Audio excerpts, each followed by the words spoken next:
Harmless drone flies like this one are superb mimics of stinging insects like honeybees. Predators learn not to mess with insects that might deliver a painful sting.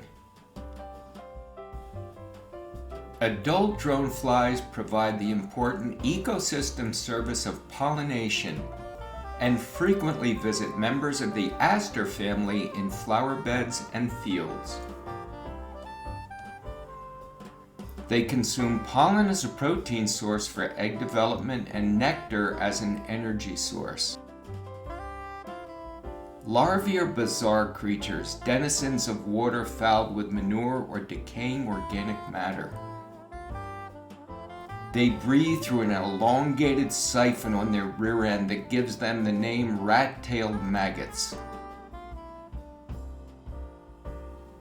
Recently, while exploring a cave, I discovered small clusters of drone flies hunkered down for the winter in tiny pockets lining the roof of the cavern.